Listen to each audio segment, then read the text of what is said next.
উপস্থিত সাংবাদিক বন্ধুসকল, চৌধুৰী প্ৰচাৰ সত্তৰ মুখ্য কাৰ্যালয়ত আমি আজি বিশেষ কাৰণত আপোনালোকক আমি নিমন্ত্ৰণ মৰ্মে আপোনালোক উপস্থিত হৈছে। উদ্দেশ্য কিছু আছে আমাৰ আক্ৰাচু বঙাইগাঁও জিলা কমিটিৰ, আৰু বিশেষ কথাটো হ'ল আমি চৌধুৰী বঙাইগাঁও জিলা ছাত্ৰ সন্থাই অতদিনে সংগ্ৰামৰ লগত আমি জড়িত হৈ বঙাইগাঁও জিলা কমিটিখনক আমি শক্তিশালী ৰূপত আমি গঢ় দি আছোঁ। আজি বিশেষ কথাটো হ'ল কমতাপুৰ অট'নমাছ কাউন্সিল, আৰু কমতাপুৰ অট'নমাছ কাউন্সিলৰ আজি যিটো প্ৰেক্ষাপট, আজি যিটো হাৰত কমতাপুৰ অট'নমাছ কাউন্সিলে জনগোষ্ঠীৰ উত্তৰণৰ ক্ষেত্ৰত আজি 4খন জিলা সামৰি কমতাপুৰ অট'নমাছ কাউন্সিল আমাক অসম চৰকাৰে প্ৰদান কৰিছে। আমি ভাবিছিলোঁ কমতাপুৰ অট'নমাছ কাউন্সিলখনে অনাগত দিনত জাতিৰ হৈ সিহঁতে বহুত কিবাকিবি কৰিব। ভাবামতে আজি কমতাপুৰ অট'নমাছ কাউন্সিলৰ অধ্যক্ষ চিফ কাউন্সিলাৰ বকুল বৰ্মন ডাঙৰীয়া, তেখেতসকলৰ যি কাণ্ড কাৰখানা আৰু যি ধৰণৰ সিহঁতৰ নেতিবাচক চিন্তাধাৰাই আজি আমাৰ জনগোষ্ঠীৰ ক্ষেত্ৰত লজ্জাবোধ আমি অনুভৱ কৰিছোঁ। তাৰ সমান্তৰালভাৱে আজি আমি আক্ৰাচুৰ মুখ্য কাৰ্যালয়ত আমি প্ৰেছ মিট দিবলৈ বাধ্য হৈছোঁ। সাংবাদিক বন্ধুসকল, আজি আমি কমতাপুৰ অট'নমাছ কাউন্সিলৰ যিটো হিচাপত সিহঁতে পৰিচালনা কৰিব লাগিছিল, আমি অনুভৱ কৰিছিলোঁ যে আজি গকুল বৰ্মৰ নেতৃত্বাধীন কমতাপুৰ অট'নমাছ কাউন্সিলখন সঠিক হিচাপত আগুৱাই লৈ যাব।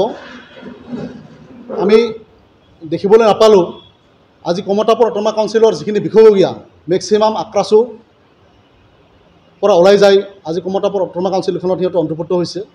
আমি অনুভৱ কৰিছিলোঁ আজি গকুল বৰ্মনে হওক, আজি হিতেশ্বৰ বৰ্মন ডাঙৰীয়াই হওক, আজি কিছু বিষয়ববীয়াই আজি আক্ৰাচুৰ যিটো মুখ্য কাৰ্যালয় বা আজি আমাৰ বৰপাৰা শ্বহীদ বেদী আৰু আমাৰ জিলাৰ কাৰ্যালয় ভাগিৰিবিটা স্থিত কাৰ্যালয়, সিহঁতে আজি তাৰিখলৈকে কমতাপুৰ উন্নয়নৰ পুঁজিৰ পৰা এটকা আমাক দিবলৈ সক্ষম নহ'ল।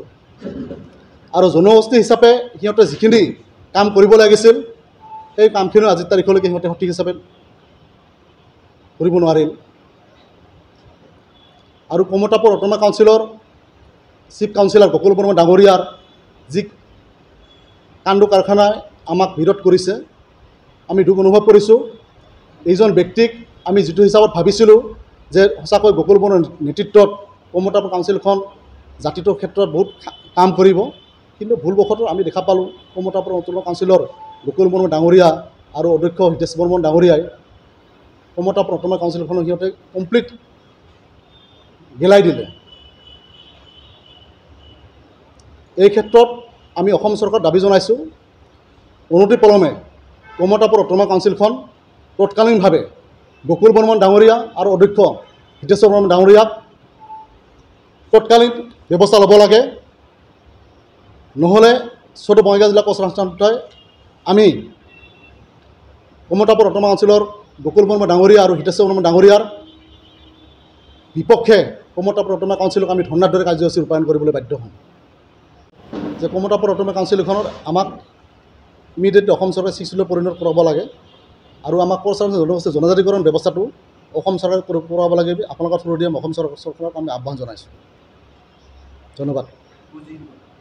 আৰু আমি অসমৰ মুখ্যমন্ত্ৰী মহোদয়ক আমি অনুৰোধ কৰিছোঁ কমতাপুৰ অট'নমাছ কাউন্সিলৰ যিটো 11 কোটি টকা আবণ্টন দিছে, আমি আজিয়েই প্ৰেছ মিটৰ যোগেৰে অসমৰ মুখ্যমন্ত্ৰী ডাঙৰীয়াক আমি অনুৰোধ কৰিছোঁ যাতে 50 কোটি টকাৰে যাতে আমাক কমতাপুৰ অট'নমাছ কাউন্সিলৰ পুঁজি আবণ্টন দিয়ে, 500 কোটি টকাৰ যাতে পুঁজি আবণ্টন দিয়ে, এইখিনি আমাৰ দাবী থাকিল। মই দুটামান কথা ক'ব বিচাৰিছোঁ।